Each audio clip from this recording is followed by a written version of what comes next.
But, the new thing now, Bob and David, the new thing now, going back to an old strategy that black people have already tried, the black bourgeoisie tried this more than 100 years ago, and that is they thought that they could mix race themselves out of this. They can amalgamate themselves out of this, sex themselves out of this, snow bunny themselves out of this. I'm seeing a lot of black people say, well, if we keep on mating with the whites and we create a new, beige complected group, then there won't be no more black and there's no more white. That's never going to happen because, first of all, black genes are just too strong. You're never going to kill the black. That's number one. And number two, most white people are not interested in being dissolved into a new brown group because as far as they're concerned, that's genocide. That's the whole basis of segregation, Jim Crow, and Willie Lynch in the first place. But I'm noticing that is a strategy that a lot of the younger, politically uneducated American Africans are taking. They want to integrate themselves through sex and dating and mating and marriage and repopulation.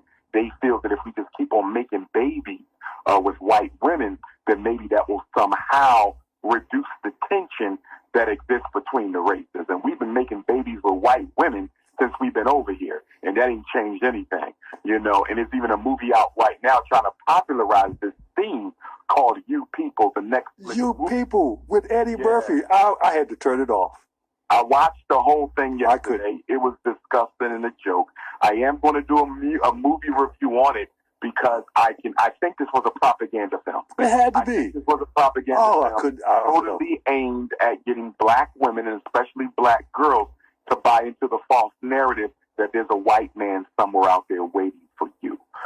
They want to destroy the black family by any means necessary. And by having by having black women refocus their romantic interest on white males, they can definitely control the pace at which the black family reproduces itself. Well, I was looking online the other day, and they had a list of athletes and their girlfriends and wives, but predominantly most of the athletes had white wives and girlfriends. Very few had black wives or black girlfriends, and I was hurt. And I said, it's really sad, but a lot of people are saying that it's because of the attitude of a lot of black women today. So nobody want to deal with that. But it's not the woman's attitude as much as it is the black man's self-hatred. I don't agree with black men who try to scapegoat black women for their self-hating tendencies, right? So I've had bad experiences with black women as well. But guess what? I'm still loyal to black women. If this is a principle of yours, if you have a conviction about something, you don't abandon that conviction, for convenience. The black man is dating outside of his race because he wants to, not because he has to. And the same thing goes for the black woman. She's dating out of her race because she wants to, not because she has to. And when you look at this interracial white media propaganda agenda, if you notice, Bobby David, they never show black people in interracial couples with other races. It's always black and white. Once in a while, you'll see black and Asian. Once in a while, you'll see black and Arab. Once in a while, you'll see black and Mexican. Once in a while, you'll see black and Latino. But 99% of the propaganda is black and white because they are trying to get black people to actually buy into this myth that you can have a romance with your oppressor. As far as I'm concerned, a romance with your oppressor is nothing more than a rendition of the master-slave relationship. So what do you think about Akon is built a school, and Michael Blackson is supposed to have built a school in Africa? What do you think about those schools and those efforts? I respect them. If they're building real schools, I respect them. I don't have anything negative to say about that. But we have to really look at the definition of school, though, not for the Hook brothers. But ever since I started my campaign, a lot of people have come out the woodwork claiming to start schools, and when you go and you look at these institutions, they're not really schools. That's right. It's books and paper, but it's not a quality institution.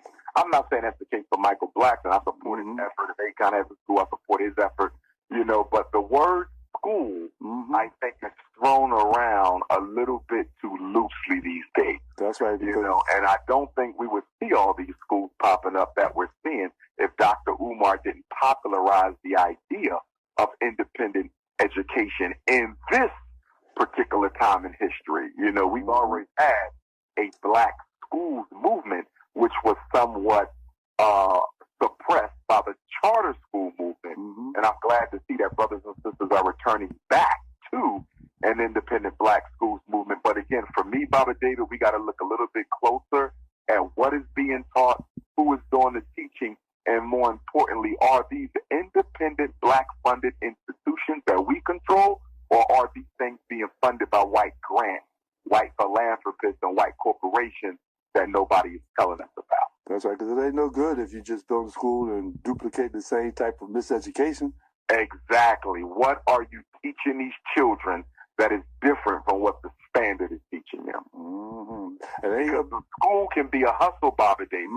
A school can be a hustle. In other words, I get a building, stick some kids in there with some pens and papers, and a couple of teachers, and now I'm applying for all kinds of grants. See that, Baba David? That's right. Legally, you can pay your staff from that grant even before any of that money benefits the children. This is how a lot of these white nonprofits live so comfortably. So when I hear somebody open up a school, I'm not impressed until I actually go into the school and see what's really going on. I have a detractor, one of my biggest detractors.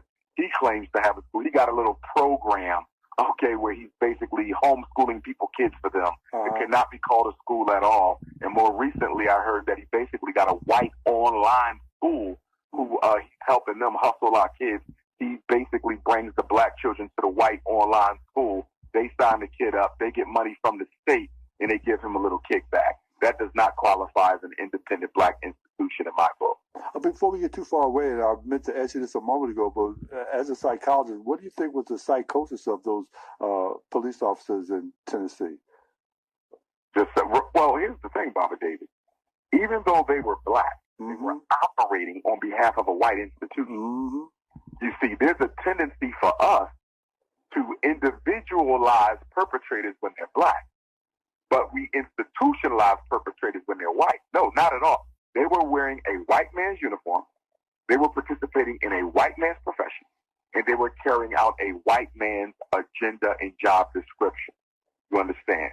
They were basically white men in blackface. So people try to say, well, white supremacy didn't kill Tyree. Yes, it did. Yes, it was. Because if white supremacy didn't already create a precedent that said it's okay to exterminate innocent, defenseless black lives, they would have never done that. So there was a precedent set by white police that allowed the black police to do what they did. But yet and still, they should suffer separate consequences by the black community because they should have known better. But yet and still, they were still operating off of privilege, a privilege of power that was extended to them by the white racist institution that they worked for, the Memphis Police Department. Yeah, because I have heard some people say, well, they couldn't be racist because they were black. And I try to explain, black people can be anti-black. Anybody can be anti-black. They were operating as agents of racism. You have to constantly scrutinize your behavior, Bobby, because all of us suffer from internalized racism. There's no African on the planet Earth, I don't care how conscious, how Christian, how Muslim, how Hebrew, how Pan-Africanist, how socialist, how Nawapi, how Nation of Islam, how God and Earth. There's no African on the planet, not in Africa, not in the Caribbean, not in the Americas, Europe, Asia, Australia, Canada, or the South Pacific. There's no African who does not suffer from internalized racism. White people have been running this planet for half of a millennium as they choose. And in that process, they have indoctrinated us intergenerationally and traumatically to believe in our own inferiority and in their superiority. So we all suffer from internalized racism. The solution to that is to be aware of it so you can control it. That is true. We have no agenda of our own. Everything we want to do is tied up with the white man. If you look at reparations, and again, we had this conversation, I support reparations, but it's tied up in the white man. He has to do something for you again. You know what I mean? So that's why reparations cannot be the priority. That can't be the priority because your enemy is necessary in order for it to happen. Nothing is a solution that requires enemy participation. Reparations cannot be a solution because it requires your enemy to participate. Can it be an agenda item? Absolutely. Can it be the priority? No, because it requires participation from the white man. We have to come up with an agenda that is altogether separate from what our oppressor wants to do for us or to us. Where are the independent black agendas? Where's the independent black medical agenda? Where's the independent black educational agenda? Where's the independent black political agenda? The independent black economic agenda? The independent black diet and food agenda? We need independent agendas. And we don't have any because white folks, black folks are so in love with white people and their flag that we would rather sit around waiting for the oppressor to invite us into a house he's never going to invite us into instead of building a house